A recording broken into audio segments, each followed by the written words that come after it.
경기신문 기자와 함께하는 24시 초대석입니다. 오늘의 초대 손님은 동덕여자대학교 김도헌 기자인데요. 우리 시청자 여러분을 벌써 기다리고 있습니다. 시청자 여러분께 인사 부탁드릴게요. 네, 안녕하세요. 저는 동덕여대 학부서 대학사회부 정기자 김도원이라고 합니다. 반갑습니다. 네, 반갑습니다. 오늘 소개해 주실 기사는요. 결혼을 선택하지 않는 여성에게 온전한 삶을 이라는 제목의 기사입니다. 설문조사 결과가 커다랗게 실려 있는 이 기사의 내용 무엇인지 지금부터 얘기 나눠보도록 할게요. 네, 먼저 기획 기사를 쓰셨는데요. 기사의 소재 그리고 기획하게 된 배경이 궁금해요. 이 기사에서는 증가하는 비혼 여성, 그리고 이를 위해 필요한 사회적 변화를 중심으로 이야기하고 있습니다. 이제 사회 여성 지면에 실을 수 있을 만한 아이템을 찾다가 비혼에 주목하게 됐는데요. 과거 우리나라에서는 결혼이 필수 요소로 여겨졌지만 지금은 이러한 관습으로부터 벗어나고자 하는 현상이 일어나고 있음을 실감하게 됐습니다. 그래서 비혼주의자, 그중에서도 여성에 초점을 맞춰서 취재해보고 싶었습니다. 네, 비혼을 스스로 선택한 여성들에 대한 기사인데요. 그럼 지금 설문조사 결과부터 얘기 나눠보도록 할게요. 일단은 어떤 분들을 대상으로 설문조사가 진행이 됐고 또 응답자 중에서 비혼 의사가 있는 분들의 비중이 어느 정도 됐나요? 이번 설문조사에서는 10대 이상 여성을 대상으로 진행을 해봤고요. 이제 비혼 의사가 있는지, 있다면 그 계기는 무엇인지, 또 평소 결혼에 대해 어떻게 생각하는지 등을 물어봤습니다. 여기에서 비혼 의사를 묻는 질문에 301명 중에 71.8%가 그렇다고 답했습니다. 네, 71.8%나 대답을 했다니까 정말 놀라운 결과인데요. 그렇다면 그분들이 비혼을 결심한 이유가 뭔가요? 네. 비혼을 결심하게 되는 이유는 다양했는데요. 우선 출산 및 육아를 원치 않음, 그 다음이 직업 및 경력 유지, 이제 가부장제 대항, 가사 노동 부담까지 이렇게 네 가지 항목의 응답자 중 과반이 비혼 결심 계기로 꼽았는데요. 이 중에서도 출산과 육아를 원치 않기 때문이라는 반응이 가장 많았습니다. 이는 현재 우리 사회에서 출산과 육아가 여성의 역할이라는 시선이 여전하기 때문이라고 할 수 있을 것 같습니다. 크게 네 가지 이유, 특히 결혼은 어려운 과제를 굉장히 많이 안겨주는구나라는 걸 새삼 생각하게 되네요. 하지만 비혼을 선택하는 것 역시 녹록치만은 않을 것 같은데 설문조사에 응한 분들은 어떤 부분을 가장 우려하고 있나요? 우려되는 점으로는 우선 안전에 대한 우려가 가장 크다고 나왔는데요. 아무래도 혼자 사는 여성을 대상으로 가해지는 범죄가 현재 적지 않기 때문이라고 생각을 합니다. 네. 또 제도 및 혜택으로부터 제외되는 것이 우려된다는 반응도 많았는데요. 실제로 혼인 가구에 비해 비혼 가구에게 주어지는 혜택은 많지 않습니다. 어, 저희 진행한 설문조사에서 한 응답자께서는 이러한 제도들이 결혼을 더 강요하게 되는 사회를 만든다고 응답하기도 했습니다. 이렇게 비혼을 결심하더라도 현실의 벽과 마주하는 순간들이 생기게 되는 것 같습니다. 음, 안전 그리고 제도에 대한 문제들 잠시 후에 좀 더 자세히 짚어보도록 하고요. 이제는 기사의 내용에 대해서 들어볼게요. 일단은 비혼이라는 단어의 의미에 대해서 짚어봐야 될 것 같은데 우리가 통상적으로 비혼이라는 말보다는 미혼이라는 말을 더 많이 쓰는 것 같거든요.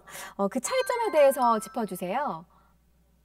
최근에는 이제 결혼이 필수라는 인식이 점점 줄어들게 되면서 미혼 대신 비혼이라는 단어를 사용하는 경우가 많아졌습니다. 미혼은 아직 결혼을 못했다는 의미이지만 비혼은 결혼하지 않은 상태 그 자체를 뜻하거든요. 그래서 이 비혼이 결혼할 의지가 없다는 의미로도 쓰이기도 하는데 이제 서울시 여성가족재단에서는 성평등 언어 사전을 제작해서 이혼이라는 단어를 비혼으로 대체해야 한다고 발표하기도 했습니다. 이게 결혼을 하지 않은 상태라는 의미가 명확히 나타나야 한다는 이유에서였는데요. 이제는 비혼이라는 단어도 통상적으로 많이 쓰이게 된 것 같습니다. 네, 좀 단어를 구별해서 잘 사용해야 될 것 같아요. 최근에 비혼을 선택하는 경향이 늘고 있잖아요. 실제로 통계 결과에도 그런 영향들이 좀 반영되고 있는지 통계청의 조사 결과가 있었죠. 네. 통계청의 이제 사회조사에 따르면 2018년을 기준으로 결혼을 해야 한다고 생각하는 여성은 43.5%였고 남성은 52.8%로 여성이 조금 더 낮았는데요. 이제 결혼에 대한 개인의 인식뿐 아니라 실제로도 결혼율 자체에서도 변화가 있었는데요. 인구 동향 조사를 보면은 전국적으로 혼인 건수가 매해 줄고 있다는 것을 알 수 있습니다. 2000년 이후 연간 혼인 건수는 매해 30만 건 초반대였는데 이제 지속적으로 하락세를 보이면서 2018년에는 25만 건으로 역대 최저를 기록하기도 했습니다. 이러한 통계 결과를 보면 결혼을 선택하지 않은 인구가 계속 증가하고 있음을 알 수 있는 것 같습니다. 네, 정말 변하고 있는 추세네요. 아까 소개해 주셨던 설문조사 결과로 다시 돌아가서요. 비혼을 결심한 이유 중에서 출산 및 육아 그리고 경력 유지의 비중이 높게 나온 이유를 어떻게 분석을 할 수 있을까요? 이제 통계청의 혼인 상태별 성별 고용 동향에 따르면 결혼한 남성 고용률보다 여성 고용률이 27.6%포인트가 낮았는데요. 결혼의 이유로 경력이 단절되는 현상이 여성에게서 더 두드러지게 나타나는 것을 알 수 있습니다. 또 이러한 여성 경력 단절 사유는 육아, 결혼, 그리고 임신 및 출산 순으로 높았는데요. 이러한 통계를 통해 여성의 결혼이 출산과 육아의 책임으로까지 이어지고 또 이것이 경력 단절의 사유로까지 연결된다는 것을 알 수 있을 것 같습니다. 네, 실제로 경력 단절이 발생하는 이유 중에서 육아가 이제 가장 큰 비중을 차지하는데 여성들이 육아 때문에 경력 단절을 경험하는 이유, 그 원인을 분석한다면 어떻게 할 수 있을까요? 이제 출산과 육아가 여성의 의무이자 역할이라고 얘기하는 성고정관념, 그리고 가부장제적 시선 때문이라고 할 수 있을 것 같습니다. 육아가 계속해서 여성의 몫으로만 돌아가기 때문에 여성의 사회 진출 역시 같이 어려워지게 되는데요. 가정 내 역할 불평등 현상이 결국 경력 단절이라는 사회적 차별로까지 이어지게 되는 것입니다. 네, 이번에는 비혼을 선택했을 때 우려되는 점에 대해서 얘기 나눠볼게요. 아무래도 안전 문제에 대한 우려가 가장 높았는데, 실제로 어느 정도 안전에 대해서 우려를 하고 있는지 구체적인 답변 들어보신 게 있나요? 네네. 비혼을 선택한 여성, 그중에서도 1인 가구의 경우에는 이 안전에 대한 우려가 클 수밖에 없는데요. 특히 작년에 어떤 남성이 기가하던 여성을 쫓아갔던 주거 침입, 강간 미수 사건이 있기도 했었고요. 이제 네네. 설문조사에서는 혼자 배달 음식을 시켜 먹을 때 불안을 느낀다는 이야기도 있었고요. 여기서 더 나아가서 주거 침입 범죄자들에 대한 처벌 형량을 높여야 한다는 반응도 있었습니다. 여성 대상 범죄는 현재까지도 끊이지 않기 때문에 여성이 혼자 살아도 걱정 없이 살아갈 수 있는 제도가 마련되어야 할 것입니다. 네, 요즘 뭐 성범죄가 너무 많으니까요. 우려가 될 것 같습니다.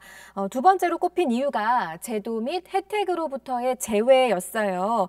그중에서도 특히 주거 문제와 관련한 혜택에서 이제 배제가 된다라고 하는데 실제 어떤 제도들에 있어서 배제가 되는 상황인가요? 네, 우선 대표적으로 신혼가구에게 주어지는 혜택은 많지만 비혼 가구는 그렇지 않은 경우가 있는데요. 이제 예를 들어서 주택 청약을 할 때 가점 점수를 산정해서 점수가 높은 순으로 당첨자를 선정하는 청약 가점제라는 게 있는데 이게 무주택 기간, 부양가족, 그리고 청약 통장 가입 기간을 기준으로 점수를 매기게 되는데요.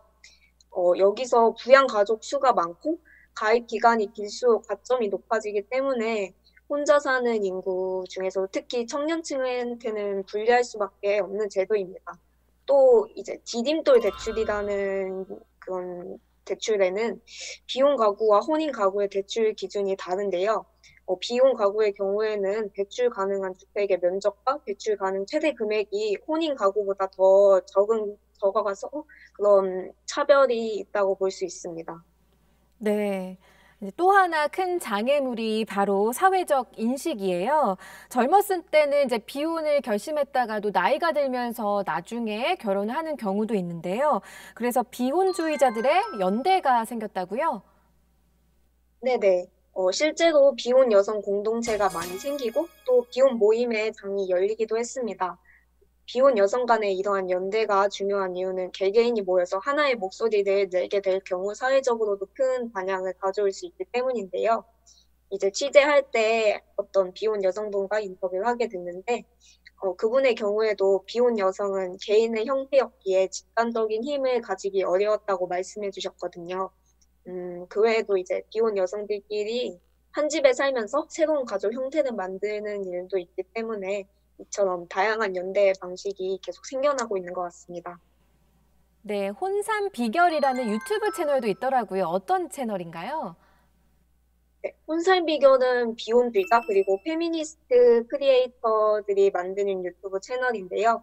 이 이름의 뜻은 혼자 가는 삶, 비켜라 결혼주의자인데 이 채널에서는 비혼 여성들을 위한 재테크 정보를 소개하고 그리고 비혼주의자로서의 일상을 보여주는 등 다양한 콘텐츠를 지금 제공하고 있습니다. 네. 이러한 일 역시 비혼 여성의 연대 중 하나로 볼 수 있을 것 같은데요. 그래서 저도 이 혼산 비결 분들한테 인터뷰 요청을 드려서 이제 취재를 진행하게 됐습니다. 이거는 기사에는 실리지 못한 내용인데 제가 비혼 여성들의 연대 행동이 중요한 이유를 물었는데요. 이제 혼산 비결 분께서 비혼으로서의 행복한 삶, 그리고 온전히 나도 살아가는 삶의 모습이 많은 여성들에게 긍정적인 영향력을 미쳤으면 좋겠다고 얘기한 것이 지금 기억이 납니다. 네. 앞서 살펴봤듯이 제도적인 개선이 시급해 보이는데 비혼주의자들을 위한 정책에 대해서 요구도 높아지고 있는 상황입니다. 어떤 것들이 주로 논의가 되고 있고 또 주장이 되고 있나요? 우선 대표적으로 생활동반자법이 있습니다. 이제 설문조사의 응답자분들도 그리고 아까 말했던 혼산비견 분들도 이 생활동반자법의 제정이 필요하다고 말을 했는데요. 네. 이 법이 마련될 경우 함께 사는 동반자가 꼭 혼인관계가 아니더라도 보호자 역할을 할 수 있어서 의료와 주거 그리고 사회적 혜택 등에서 법적으로 보호받을 수 있습니다. 이와 비슷한 걸로 프랑스에서는 시민연대 계약 제도가 있어서 혼인관계가 아니더라도 사회적 권리와 혜택을 누릴 수 있습니다. 네, 다른 나라의 사례를 참고하는 것도 도움이 되겠네요. 자, 그렇다면 이 기사를 통해서 우리가 비혼에 대해서 어떤 결론에 다다를 수 있을까요? 음, 우선은 비혼을 결심하는 여성은 앞으로도 계속 증가할 것으로 보이는데요. 이러한 현상에는 다양한 이유가 있겠지만 무엇보다 근본적인 원인은 과거부터 현재까지 지속적으로 여성이 겪어야 했던 가부장제 사회 속의 억압이라고 할 수 있을 것 같습니다. 앞으로도 육아와 가사 노동이 여성의 몫이라는 시선을 지워나가고 그리고 결혼을 이유로 사회 활동이 제한되지 않게끔 사회 전반적인 변화가 필요할 것으로 보입니다. 네, 이번 기사 취재하셔서 이제 의견 여쭤보고 싶은데요. 비혼 증가라는 이런 사회 현상 어떻게 바라봐야 한다고 생각하세요? 음, 저는 우선 이 기사를 기획할 때 비혼을 선택하는 사람들 중에서도 여성에 초점을 맞추게 된 이유가 여성이 비혼을 결심하게 되는 이유가 단순히 개인적인 성향과 문제 때문이라고 한정 지을 수 없기 때문이라고 생각했습니다. 그래서 비혼 여성의 증가는 우리 사회의 성 불평등 문제와 떼어놓을 수 없는 현상이라고 생각하는데요. 단순히 우리 사회가 앞으로 혼인 인구와 출생률을 높이려는 노력뿐만 아니라 이제 사회 전반에 깔려 있는 성차별을 해소하는 것이 우선이 되어야 할 것 같다고 생각합니다. 또 이제 다양한 가족 형태의 존재를 인정하고 모든 구성원이 온전한 삶을 살아갈 수 있는 사회가 찾아야 한다고 말하고 싶습니다. 네, 마지막으로 전하고 싶은 메시지나 저희 대학 24시에 출연하신 소감 부탁드려도 될까요? 저도 이제 대학 24시에 저희 학보사 다른 기자도 그렇고, 이제 다른 학보사의 기자분들이 출연하시는 걸 많이 봤는데, 저 역시 이번 출연을 하게 돼서 굉장히 뜻깊고요. 그리고 이번 이혼 기사를 잘 써서 이제 많은 여성들에게 또 다른 연대의 힘을 실어주고 싶다는 생각을 했었는데, 기사가 이렇게 잘 나가고, 방송까지 나오게 돼서 제 기사를 한 번 더 이렇게 읽힐 수 있게 된 것이 굉장히 큰 영광이라고 생각합니다. 네. 네, 오늘 저희와 이렇게 연결해 주셔서 너무 감사드리고요. 앞으로도 좋은 기사 많이 써주시길 부탁드리겠습니다. 오늘 감사합니다. 네, 감사합니다. 네, 24시 초대석 오늘은 동덕여자대학교 김도헌 기자와 함께했습니다.